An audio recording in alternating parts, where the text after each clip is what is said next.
markii aan kicinaayo waxaan fiirinayaa xarafka daafiiriyo muxuu noqday marka aad akhrisay ciwaanka sheekadan muuqaalka dabcan waxaa kuu sawirmay shakhsi ay maqal la'aantu u dheer tahay macangegnimo iyo kabiir ardaydiisa si arxan daran u garaacaya xarafku uu yahay min muu yahay nuun muu yahay wow muu yahay muxuu noqday markii min noqdaa sax shaqalkiisa fiinaa markaas shaqalkii muxuu noqday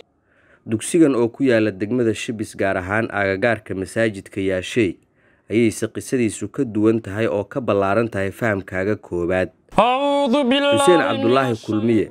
waa xaafid 4 jeer dhameeyay Qur'aanka waana shakhsi naxariis badan oo garab istaag u muujiyay macalinkiisii dugsiga waliba maalin uu u baahan yahay hase ahaatee kaalinta wax ku oolka ah ee kabiirkan dhagaha ka jiga ayaan u muuqan mid uu dugsigan ku sii haran kara ardaydiisa xilligan ardayda hadda meeqa waa ardayda dugsiga dhigata ardayda dugsiga dhigata meeqa waay ardayda waay 36 intii kala aaw sodil waaga gambiyaan jarar kale ma waaway ka gambiyaan maxay u gambinayaan maxaa dhacay laakiin maxay u gambinayaan macalinka doyma way maana laakiin hadda joogo way baqana laakiin macalinka lagu maneen aga baqanayaan adi maxay ku diidayaan fardan badi waxa la baraaliyay bimaanayaan laakiin macalinka lagu baayin laakiin macalinkan gaarka ka xanuunsan gaarku haya adi maxay ku diidayaan marka aan kibiir ah way dugso jooga kan waa macallin Maxamed Isaaq Sheeqow waxa uu 10 sano dhigay dugsiga aad soo aragteen wuxuuna soo saaray arday badan oo xaafidul Qur'aan ah waxa uu dul joogaa iminka wiilkiisa curadka ah ee Abshiryare oo 8 jir ah 3 jeer ayaa wiilkan yar qaliin looga sameeyay xubintiisa taranka ilaa markii dambe ay dhaqaatiirtu ka dayrisay xaaladiisa alxamdulillah shukru ilaahi waxaan mahadihaynaa ilaahigina untaan ku mahadihaynaa alxamdulillah shukru ilaahigina khayrkan keenay koomkaanana keenan ku mahadihaynaa ilaahi xamdigiis marka insha Allah ta'ala bidnil al-karim muddo waxa uu jiran yahay wiilkan adiga 4 sano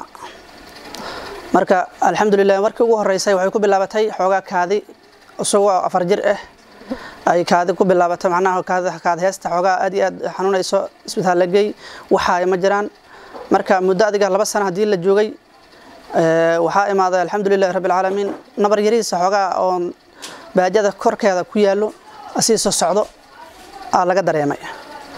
marka hadii laga dareemay waxa la isri xoogaa ama ilaahay kuma samid inta yar tahay laga bixiya xoogaa waa barkay wax binta taranka meeshan muhiimna waa tahay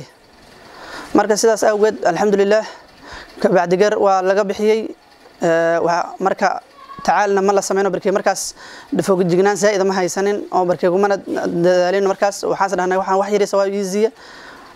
waa soo qaadnay gobolka Johor joogay marka waxa la keenay Muqdisho Dr. Jamaal loo keenay oo ka saaray alxamdulillah ilaahay khayrkiisa waa uu caafimaadi xubintiisa markaas u raysatay ardigiisa loo celiyay nabadiisa iska ahay muddo adiga laga joogo mugaas adiga 7 bilood hadii la joogo special umba ka handala lagu arkay iyadoo xogaa meeshii meel ka gadaalayso iyadoo ku taalo handale bura kaleentoodo xogaa tiiba xogaa inay ka culusta aad moodo marka waa la soo cararay markaas adiga xogaa Shacbaan oo aakhir ahaday Shacbaan ka dal soo dhaafay aakhirkiisa ahaday soonqaadka inta la keeno kow ah maalinta walaalaha sabtida ahayd macallin Maxamed oo ah shakhsi ay qoyskiisu yihiin xoolo dhaqato degan gobolka Shabeellaha Dhexe ayaa muddo 4 sano ah daweynta curadkiisa ku bixinayay wax allaale iyo wixii uu awooday waxaana barbar socotay dadaalkiisa mid kale oo ay wadeen waalidiinta ardadii uu wax soo baray hase ahaatee hadda waxay arintiisu joogtaa dugsigii oo laga kala yaacayo iyo wiilkii oo dawo looga waayay isbitaaladii dalka